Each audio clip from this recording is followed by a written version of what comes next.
Hello everyone and welcome back to Newegg TV. I'm Steve. Today we're doing a very special tutorial on mechanical switches for your keyboards, and helping me today is actually a mechanical whiz in the switch department. It's Cooler Masters Rajiv. Sir, how are you? Good to see you again, man. Good seeing you too. So today, of course, we are talking about mechanical switches in particular, but there are several different types. There are rubber dome, scissor switches for your laptops. There's many different types. There's just a couple to mention a few. But I did happen to bring you a rubber dome keyboard that I've disassembled just to give you guys an idea if you don't already know what one looks like. So this is actually a Logitech keyboard that I've disassembled to show you this membrane that actually houses all the dome switches themselves. Now I'm just going to start at the top left here because it's easy for me to peel it away. You can actually see on the inside of a dome switch, and the keys themselves will be depressing right on top of that. And I'll just show you that just so you can see what it looks like. So you'll be pressing your escape button, and that will depress down on the top of the dome, allowing it to actually move inwards like this. And then at the very end here is a small conductive piece that will actually make the circuit happen right on this particular the plastic kind of PCB film here. So that being said, these are the most common, I would say, in households, right? If you're not talking gamers and I mean, even a lot of traditional gaming keyboards will utilize membrane switches. The only reason they call them gaming is because they have a backlight on them. Oh, so that's typically what a lot of gamers look for, is that low-level, ambient lighting. Right. What we've done now is actually taken it to another level with mechanical switches, and I wanted to actually show you kind of what these look like. These are physical switches.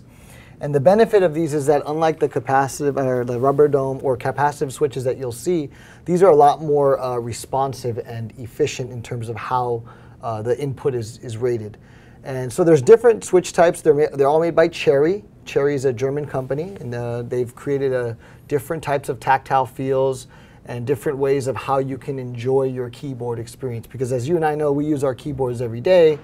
We want to make it a more satisfying overall experience. Excellent. And actually get the most out of your keyboard. And these different switches fit different people's needs. So this is a red switch, one of many. And we actually have like a little switch tester here, which I'll pop this back in. And this is our new CM Storm switch tester, which we'll be actually carrying very soon. And this allows people to kind of see what the differences are on them. And so mechanical switches, there are multiple colors. Every company has a different set of colors based on what the end users want. CM Storm prides itself on carrying all the different switch types. So the biggest and most popular one known by mechanical users is probably the blue switch, and that's because of its tactile bump and that really a characteristic click that you hear, the clickety-clack that we call it. And so typically people will hear that and say, oh, that's a mechanical, and that's traditionally one of the biggest kind of misconceptions that we see. There are multiple colors, and even when we say the color type, people think that the keyboard color or the backlit color is what we're referring to when we're talking about mechanical, but no, each individual color has a different characteristic. Nice. So just going back to rubber dome, just for instance, versus mechanical. Now, of course, that seemed like it was very flimsy, very, very just light. And I know mechanical is just much more rugged, much heavier when you pick up a keyboard that's mechanical. What are some of the reasons why those are so much heavier and so much more substantial? Sure. So, well, the first thing is that, as I showed you, is a physical switch. The second is on certain keyboards, especially CM Storm keyboards, we actually have a steel plate that actually houses underneath these switches. And what this is that all keyboards, these mechanical keyboards, use a PCB PCB board underneath everything. And these switches are actually rated for 50 million clicks per. So again, the lifeline of these mechanical keyboards are much longer. The biggest benefit for these steel plates is to actually protect the PCB. So while the key switch itself can last that 50 million click cycle, if there is no steel plate to protect it, then the PCB is being pounded on, and after a while that could actually go out and kind of be the death of the keyboard. No matter how many layers you have to a PCB, it's still going to feel flex. Exactly. If you don't have, but steel, in comparison, won't feel that flex the same way. Right, and I mean, we've seen reports of people who've spilled drinks on their stuff. That steel plate also protects the PCB board. Nice. Doesn't necessarily damage it. That's not to say these are waterproof by any means. Right, of course. But again, there are ways to avoid it. And it's actually a lot easier to clean up because you can, as you can see on this board, you can remove the keycaps and you know, kind of clean through, so you don't get that gunky, disgusting keyboard images that sometimes you see online. Nice, yeah. I was actually going to mention too that you were saying 50 million keystrokes is the Mtbf, or the mean time between failures, for a mechanical switch, comparing that to like 10 million for, you know, a rubber dome switch. Yeah, you're looking at a 5 times you know, life cycle on that. So I mean, mechanicals are really growing in popularity, not only because of the way they feel, but how durable they are, how reliable they are. And you know, today we just want to be able to inform people on which switch is right for them, because, you know, I think you mentioned before that you don't like to use blue switches, or you don't like mechanicals because... Yeah, because I like to bottom my keys out when I play, and no matter what I do, they always seem a little bit louder than rubber domes, but you did happen to show me, or at least I should tell you, the viewers, that what could they do in order to maybe offset that? Yeah, so I think one of the big things is that with membranes, you have to bottom out. The only way that the keyboard's actually going to take your input in is that if you hit your key all the way down. Yeah.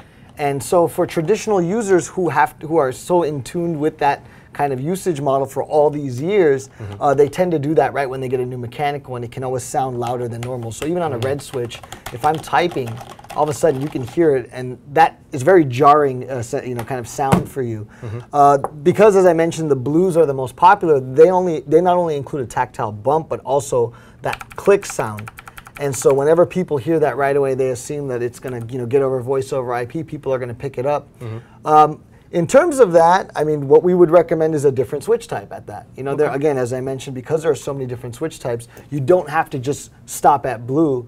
We actually recommend something like a brown switch, which is actually, you know, it has a tactile bump similar to the blue, but it's not going to have the click. And that tactile bump, what it really allows you to do is it lets your brain kind of register halfway through. You'll feel a bump, and that means that's when the key's been actuated. So you do not have to bottom out all the way. You don't have to slam all the way. You can actually go halfway, and then the key will press. Over time, what you'll find is that your keys, your fingers will float over your keys. And you don't have to press them all the way down? Exactly. That also eliminates finger fatigue, which is actually kind of something that, you know, a lot of, you know, older people, even some young people who are not used to typing all the time, their fingers get tired after a while. Right. With mechanicals, you're not seeing that as often, because once you get used to it, you're going to get a better overall feel. Excellent. So that being said, different switches for different use case scenarios. I know we have a very nice keyboard here that's all blue lit, and also would make me think maybe there's blue switches inside? Yeah, of course. So that's one of the things too, as I mentioned, you know, a lot of the misconceptions of the Cherry MX is when we say the blue color, they automatically assume, well, where's the blue on the keyboard? Right. For example, we had red backlit LEDs on our Quickfire Pro model, and that confused people. It didn't get the right feeling. So what we've done is try to really align the color that we use with the switch. So not only do gamers get their backlight that they want, but the switch type can also reflect that as well. So this is our new Quickfire Ultimate. It's a fully backlit keyboard, mechanical all the way through, and it uses the Cherry MX blue switch. And actually the characteristics are, it's a 50 gram of actuation. For a lot of people, we consider that a medium level of actuation. So we have, you know, kind of a very basic level of saying that. So halfway through, you'll feel a little tactile bump, and then you'll also hear an audible click as well. So in addition to the bump. Yes. And so, you know, you notice that the keys are going off there. That's the modes and stuff like that. But in terms of this too, you said it's primarily for gamers, but I've also heard blue switches are not bad for typists. So that's actually another thing too, is a lot of typists, especially if you're not working in a big office environment, you know, that aren't going to annoy people. The typing, that tactile bump and also the click is actually great for touch typing. So a lot of people will find that, you know, as soon as they can start floating their keys, as you're hearing the click, that's when you're registering the letter. So you're not going to have as many typos. We do this test by doing games of, like, you know, the Typing Shark and the, you know, Type Racer. We do like little tournaments for that, and people actually notice that they type a lot faster once they start kind of getting in line with that switch type. So moreover, just to bring that point to full circle, I want to just say you are using these keyboards based on what you want to use them for, but the way they've been designed may not necessarily be the way people end up using them. Is Absolutely. that the point here? I mean, that's kind of the idea. You never know what people are gonna, how they're gonna use this stuff. Mechanicals have been used in the business sector for a very long time, and then, you know, once it started getting into the gaming realm, people just really started to like it. And again, you know, with the blue click, at least when, you know, people are yelling at you over voice over IP, at least they know you're doing something, right? You're not like, you didn't just die, you didn't just fail without trying, right?